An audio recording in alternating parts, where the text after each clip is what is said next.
नमस्कार। देश में कुछ भी हो रहा हो, लेकिन ध्यान तो सबका महाराष्ट्र पर ही लगा हुआ है।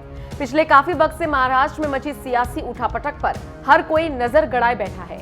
इस दौरान कई चेहरे भी लगातार सुर्खियों में छाए हुए हैं, फिर चाहे खुद सीएम उद्धव हो या फिर एमएनएस प्रमुख राज ठाकरे या फिर अमरावती से सांसद नवनीत राणा।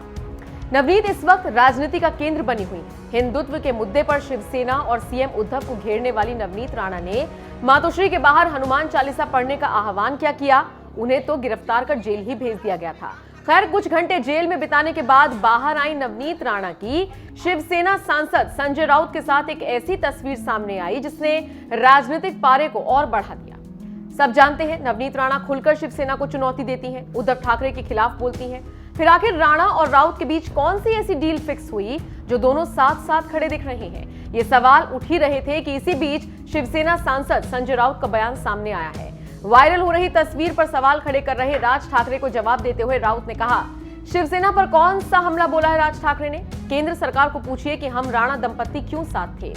केंद्र सरकार की कमेटी का प्राइवेट टूर नहीं था, सेंट्रल कमेटी की एक बैठक के लिए हम गए थे। ये लोग इतना भी नहीं समझते हैं तो इन्हें राजनीति में नहीं रहना चाहिए।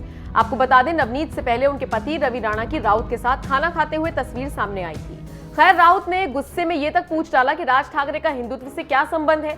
ये कब से हिंदुत्ववादी हो गए? सिर्फ भगवा शॉल ओढ़ने से ही कोई हिंदुत्ववादी नहीं बन जाता। राउत यही नहीं रुके, औरंगजेब की कब्र पर फातिहा पढ़ने के सवाल पर उन्होंने कहा, किसने कहा कि शिवसेना कुछ नहीं कह रही या कर रही है? औरंगजेब की कब्र केंद्र सरकार के पुरातत्व विभाग के अंडर है, तोड़ दीजिए, आपको किसने रोका है? ये हमारे हाथ में नहीं है, केंद्र सरकार का डिपार्टमेंट है, आइए तोड़ दीजिए कब्र को। औरंगजेब की कब्र क्या आज से है? हमारी सरकार महज 2 सालों से, उससे पहले से ये कब्र है। सोच समझ कर बात करो, दिमाग को ठिकाने पर लगा कर बात करो। इस दौरान संजय राउत ने राज ठाकरे के अयोध्या दौरे को रद्द करने को लेकर भी तंज कसा और कहा, अयोध्या दौरे को लेकर क्या साजिश है ये हम भी जानना चाहते हैं। किसी को अगर अयोध्या जाना है, तारीख की घोषणा कर दी गई है, तैयारियां भी कर ली गई हैं, तो आपको जरूर जाना चाहिए। अगर कोई आपका विरोध करता है तो इस विरोध को ठुकरा कर जाना चाहिए। अगर आप नेता हैं तो नेता जैसा काम करो। तो देखा आपने कैसे राणा दंपत्ति के साथ फोटो वायरल होने के बाद न सिर्फ संजय राउत ने सफाई दी, बल्कि राज ठाकरे को जमकर लताड़ा। आपका इस खबर पर क्या कहना है? कमेंट करके अपनी राय हमें जरूर